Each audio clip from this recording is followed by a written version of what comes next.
The Gospel of Zilch by the non-prophet Tim Snavely. Chapter 9. Whatever is nothing is God. Let us presuppose for a moment that an intelligent creator God exists. Something that is not limited to the bounds of mass electric spacetime. Something capable of producing everything as we see it. Something capable of knowing every distinct thing, like egos. The mass of this God would be zero. The ethereal spirit of God is massless. Either this is the view, or God can instead be seen as having all of the mass energy of the matter of the universe.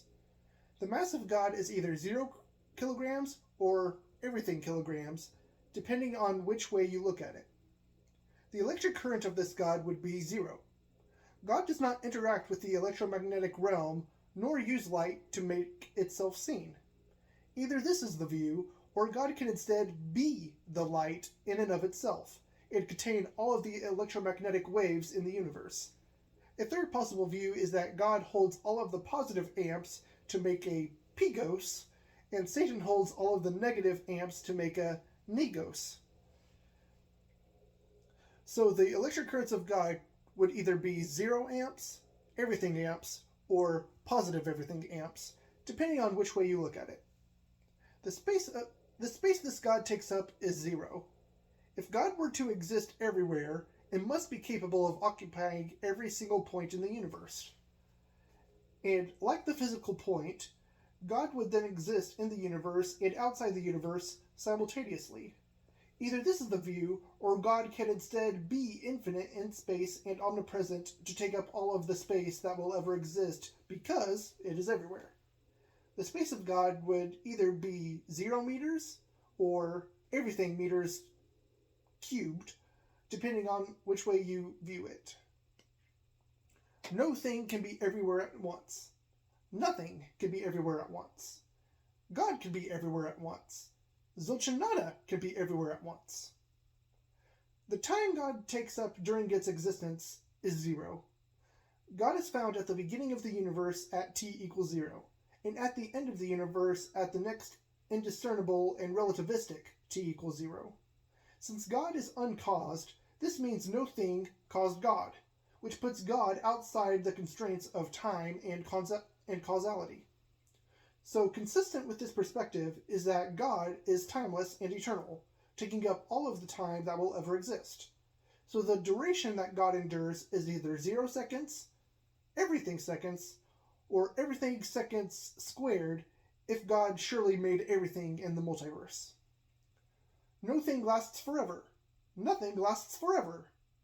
God lasts forever. The first cause lasts forever.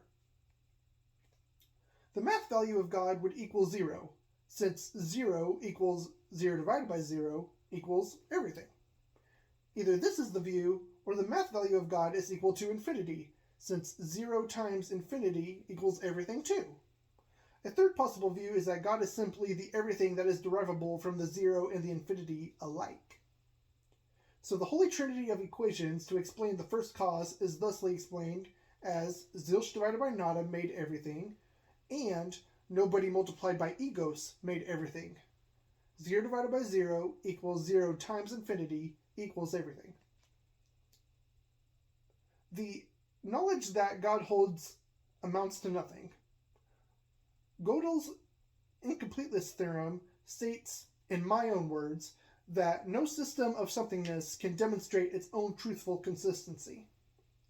Or does God know everything because God and the universe itself are the systems of nothingness, and the system of nothingness is so simple God can demonstrate its omniscience of the system?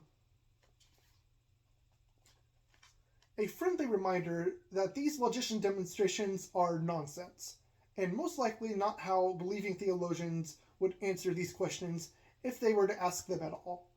These are, how should I say, straw man answers to absurd questions.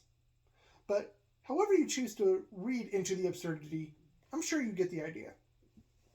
But to continue in on the nonsense, if we were to instead presuppose that there was and will be nothing that exists in the place of God, this nothing is indistinguishable from a great number of attributes commonly attributed to the intelligent creator God. We could instead say that nothing is not limited to the bounds of mass electric spacetime. We could also say that nothing is capable of producing everything as we see it. We could also say that no thing is capable of knowing every distinct thing in a system of somethingness. Nothing is impossible to describe perfectly. God is impossible to describe perfectly. Once we die, nothing happens to us. Once we die, God happens to us. See the similarities? Zilch and nada be praised. Whatever is nothing is God. Nothing can solve this paradox. The theist said, God can solve this paradox. And the nihilist replied, no, really, nothing can solve this paradox. I can solve this paradox without God. It's okay, really. The theist argued, but God gave you the mind to be capable of to comprehend the solution. Without God, there is no you. But here's the thing. This is what the ultimate distinguisher between God and nothing is. If we require a God for our existence, where is God's equivalent for his existence? I do not think this question has a good answer. If you say God does not have any prerequisites for his existence, why can't we say the same thing about the universe or about nothing?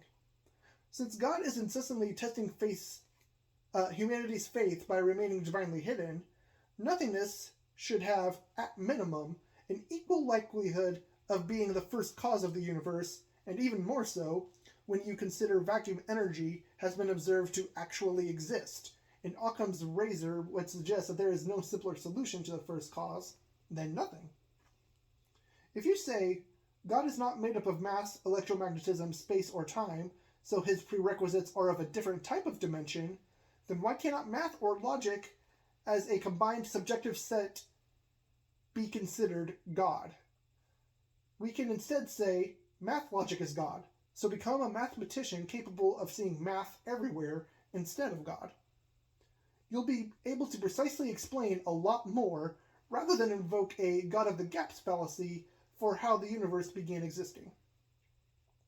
We can extrapolate a lot about the universe using math, just like God. But instead of just saying God did it, we can instead hone in on exactly how it happened. If God spoke everything into existence, I would say, how? What medium did God speak through if he was outside mass electric spacetime? What is your preferred mathematical explanation of expressing how God spoke? If 0 times infinity is a sufficient equation for your hypothesis, that is fine. But you cannot say that the infinite God is necessary to explain our existence when the 0 divided by 0 null hypothesis can give us the same numerical set of everything that exists just as well. Sure, nihilists can be said to be guilty of a nothing of the gaps fallacy, but at least we don't inject something where there is nothing. I, for one, assume nothing until something shows me otherwise. Plus, if there is nothing in the gaps, that very nothing should vacuum seal those gaps. Also, if you say nothing is God's prerequisite, nothing caused God because God is eternal. Nothing as the logical subject would then be superior to God. So if God can come from nothing, why can't the universe? Nothing is capable of dividing by 0. God is capable of dividing by 0. Zilch and nada are greater than God. Blasphemer! Nothing is greater than God. Yes, that is what I said. No thing is perfect. Nothing is perfect. Nothing is impossible with God. No, that's not quite right. It is that nothing is possible without God. Chapter 10. A Zilch and nada commentary on Bronze Age warfare. This story is a hodgepodge parody of various events that happened between the Bible's Leviticus and 1 Samuel. So as it happened, Zilch and nada came down to Earth to see what the Ziltrialites were doing during the Bronze Age. Zilch began communicating directly with the priest Null of that time, and said unto him, "Hey, what you doing?" And the priest Nolan question said, nothing. Zilch replied, oh, really? Very good. You may carry on. Nada, nada, nada, nada, nada. Priest Noel asked, what did she say, Zilch? She said, you are full of bullshit. Nada spoke clearly. No, you know that we see everything. We know damn well what you Zilcherites were doing. I would say that in Nada's voice. Nada spoke clearly. No, you know that we see everything. We know damn well what you Zilcherites were doing. Priest Noel said, oh, that thing. Yeah, it's still no thing to concern yourselves with. This is a null matter, so let us nulls figure it out. Nah. Fucker, you guys brought an early nullification to all of the diddly squats. The null in charge of the priesthood said, well, King Null said that Zilch spoke to him in a dream, and that in that dream, Zilch said that Diddley told me in a vision to send the diddly squats to the great nothingness that comes after. Zilch said, I never said that, and Diddley wouldn't say that. He'd probably say something like, let them bumfuck their way to bumfuck nowhere with me. He would never order a bumfucker to an early nullification. Priest Noel brought up his hand up to his chin in contemplation. Now that you mention it, King Noel was also saying something about wanting huge tracts of land. And those diddly squats, they had huge tracts of land. Zilch was stunted by the vanity of it all. Wait a second. You're telling me that the Zilcherites killed an entire nation of gnolls in my name just for some land? Priest Noel clarified. Not just the land. It was for capital, for power. And Zilch, I know you are a bit squeamish about butt stuff. So King Noel must have figured you hated the diddly squats. Zilch said, I'm squeamish about me doing butt stuff. I don't hate the people formerly known as the diddly squats, nor desire the premature death of any gnolls who partake in bumfuckery. It is a perfectly natural form of birth control and letting off some steam. Priest Noel looked towards the floor. So, I guess we goofed. Zilch and Nada interjected in unison. Majorly! Priest Noel kicked at a pebble on the ground. I guess you nothings aren't going to like to hear about what we did to the nil monists. Nada reprimanded the Zilcherite priests. No shit! That's why we came down here in the first place! You killed all of the Zilch types, all of their non-virgin Nada types, which is hella picky by the way, and raped the rest of them! Priest Noel spoke on behalf of his nation. What can I say? We wanted to make more Zilcherite gnolls. The diddly squats and the nil monists were fine, Nada interjected. They were our baby gnolls just like you, and you Zilcherites killed them. They have ceased to be. Their ways can no longer be traversed. Priest Noel piously spoke. The diddly squats and the nil monists were not walking in the way of wisdom, as egos and nobodies laid out. We heard that they were worshipping something finite. Zilch was getting irritated at this Noel and clapped back with sarcasm. The horror! Nada, whatever shall we do about this blasphemous atrocity? Nada said, nothing.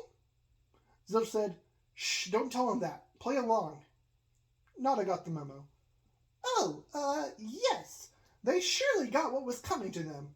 If you hadn't smited them yourself, Priest Noel, I would have smited them myself. Sincerely. Thank you, Priest Noel, for preventing us from using our omnipotent powers against those wretched and sinful nations. You are welcome, my goddess, said the idiotic priest.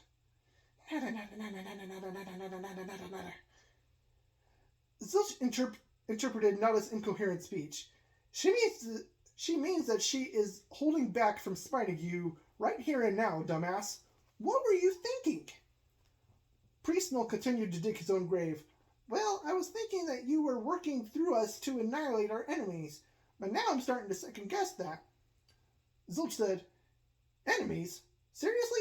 The only difference between your groups is that you think that you'll go to nowhere after you die, and they think that they'll go to bumfuck nowhere in the middle of nowhere after they die, respectively. Priest Null quoted his holy text. I could have sworn I heard you say that we should equip ourselves with Occam's razor to deal with the disbelievers. Zilch yelled, Razor? You used swords! And Occam's razor is clearly figurative, not literal. Priest Null continued to justify the nation's actions. King Null shaves his beard with the sword, so they're basically the same thing. Zilch pointed out, Still not literal, and that still doesn't justify the raping. We figuratively used our dicks as Occam's razor to shank the disbelievers. Nada. The story abruptly concludes here, as Nada's wrath climaxed with her manifesting in the Ziltriolite temple. Her vacuous nature began sucking out all the air of the temple, and out of Priest Null. The perversion that leads to this sort of disequilibrium in the ways of others is sin in her sight, and Zilch and Nada will not tolerate these hateful sins. So do not be like the Ziltriolites of the Bronze Age, who absolutely failed at communicating with their neighbors. Don't care so much about what your neighbor is doing that you will be willing to steal, kill, rape, and destroy them in an effort to make them go your way. And if you believe that some egos told you to do any of these things at any time, I could say with unbridled confidence that your God is a false one. Perhaps auditory hallucinations are the source of your beliefs or unmedicated schizophrenia? You should probably get that checked out. I'm not saying that experiencing hallucinations is wrong. I'm saying that hallucinations that lead to disequilibrium in the self or in the collective are unbeneficial to any otherwise noble cause you stand for. Hallucinations experienced in equilibrium are possible, so it is okay to experience them in this manner. Get mellow like Jello and Monticello, if you wish. Chapter 11. Little Null and Big Null. There once was a young man who walked the way of Egos, correctly and in order in the kingdom of Ziltriol. His name was Little Null. He did everything guided by the Nully spirit, and was more in line with Zilch and Nada than any other Null before him. Nobody messed with Little Null because he had a big and compassionate heart, a man after Zilch's own heart. Humility is attractive, so his king, King Null, took Little Null to be an ambassador to the neighboring nations of the Shittites, the Jizzites, the Dickites, and the Nullestemes. The Nullestemes always tried to puff themselves up and make trouble with the Ziltriolites, and war was on the brink of erupting. The two nations set up camp on two opposing hills with the Valley of Agnosticism in the middle. In the Nullesteme camp, there was a big bully who was very much conceited and had the evil desire to start some disequilibrium between the two nations. His name was Big Null. Big Null physically positioned himself in the valley and yelled up to the Ziltriolite camp. We Nullestemes want you to go our way, the way of the god of something infinite, who we call Gosi. And you desire that we change our ways to your way of Egos. Our ways are clearly in conflict, so let's settle this like men. Bring me your best man, and I challenge him to come against me. If we win, you will go our way, but if you win, we will go your way. Upon hearing this, King Null spoke to Little Null in the king's tent. Listen up, Little Null. It's either going to be me or you. If you think you can talk him down, use your charisma, and let him know it is the will of Egos that they put nobody before him, and that she says you can go your own way, and therefore our ways are not in conflict. If you think you can do that, fantastic. If not, it looks like one of us, probably me, will have to kill Big Null in self-defense of ourselves and for the nation of Ziltriol. What do you say? Little Null replied, The Lord Egos has his hand over Ziltriel. My confidence is in him when I humbly accept this task of calming the selfish will of Big Null and the Nullestemes. May Egos be with me so that Big Null will not have to see a premature nullification by my hand. So the next day, Little Null went into the valley to meet up with Big Null. And Big Null was hella perturbed. Who the fuck is this? Am I a dog that you come at me with a stick, Null? I will not be playing fetch with you, Stick Null. I'm going to snap you like a twig. Chill your tits, dude. I'm just here to relay a message from King Null. He says you have a clear misunderstanding of Egos, and that you can go your own way with Gosi, and we can go our ways with Egos with no conflict. Big Null argued, But there is conflict. The will of Gosi is that all will bow down before him alone. There is no way of Egos. There is only the way of Gosi. Little Null paused for a moment to determine the best way forward. Filled with wisdom, Little Null confidently looked Big Null in the eye and said, Conflict requires two parties to tango. The only reason our Ziltriolite party is here is to defend ourselves from an invasion. If your way tries to lead us to premature deaths, we will annihilate those who partake in the heinous assault.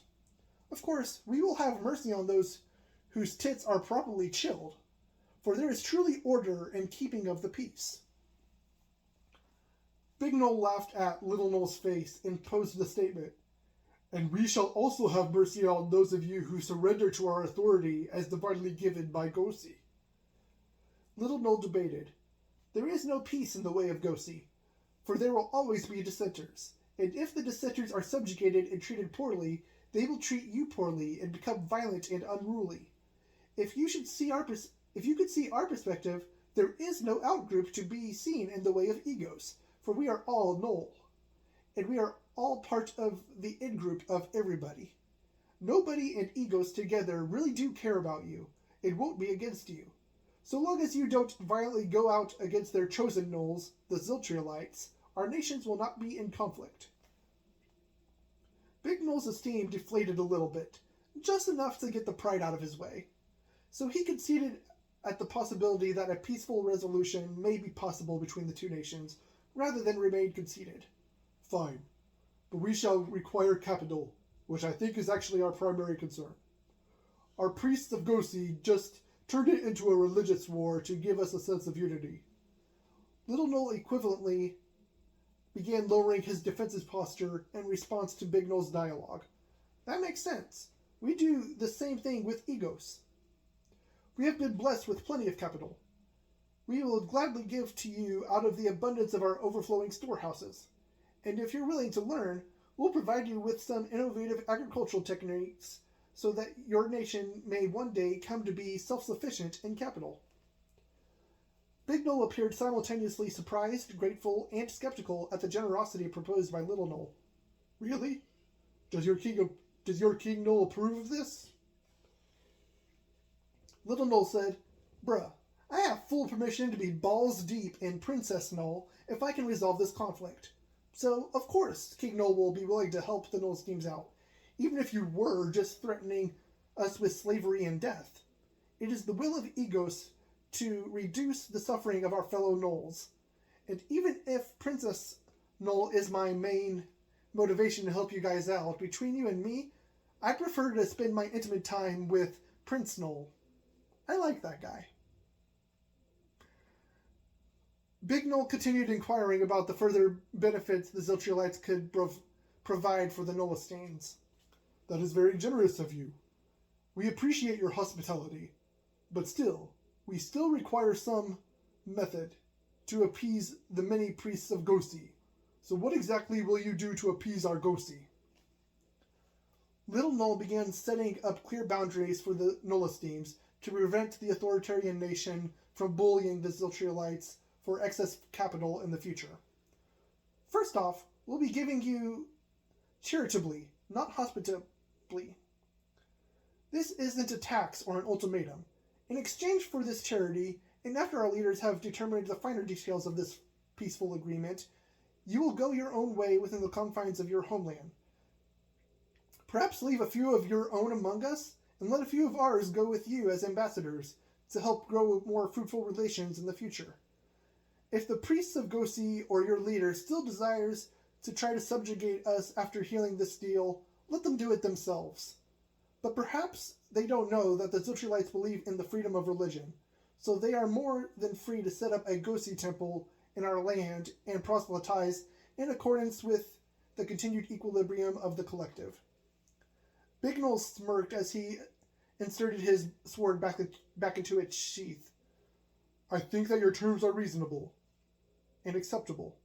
You are a reasonable man, Sticknell. If the lot of Zilchites are half as good as you seem to be, may I never be ordered to kill one. And you'll be more than welcome to live among us if you choose to rebel against such an evil order, big guy. May the biggest guy hidden by the void be with you.